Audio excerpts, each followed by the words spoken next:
കള്ളാടിയിൽ അടുത്തിടെയുണ്ടായ മണ്ണിടിച്ചിൽ വയനാടിന്റെ വിനോദസഞ്ചാര മേഖലയ്ക്ക് വലിയ തിരിച്ചടിയായിരിക്കുകയാണ്.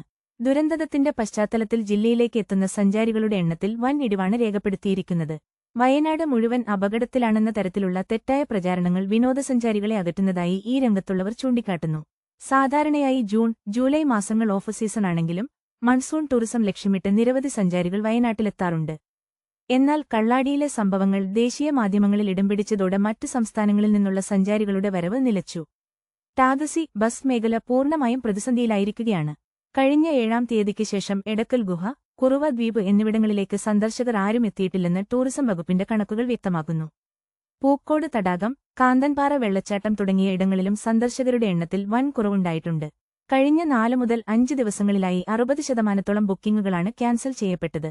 ജില്ലാടിസ്ഥാനത്തിൽ റെഡ് അലർട്ട് പ്രഖ്യാപിക്കുമ്പോൾ വയനാട്ടിലെ എല്ലാ വിനോദസഞ്ചാര കേന്ദ്രങ്ങളും അടച്ചിടേണ്ടി വരുന്നത് വലിയ നഷ്ടമുണ്ടാക്കുന്നുണ്ടെന്ന് ടൂറിസം മേഖലയിലുള്ളവർ പറയുന്നു. അതിനാൽ പഞ്ചായത്ത് തലത്തിൽ കാലാവസ്ഥാ അലർട്ടുകൾ പുറപ്പെടുവിക്കാൻ സർക്കാർ തയ്യാറാകണമെന്നാണ് ഇവരുടെ ആവശ്യം. വിനോദസഞ്ചാരികളുടെ ആശങ്കകൾ മാറ്റാനും മേഖലയെ പുനരുജ്ജീവിപ്പിക്കാനും അടിയന്തര ഇടപെടൽ അനിവാര്യമാണ്. കൂടുതൽ വാർത്തകൾക്കും വിശേഷങ്ങൾക്കുമായി ഈ ചാനൽ ഇപ്പോൾ തന്നെ സബ്സ്ക്രൈബ് ചെയ്യുക.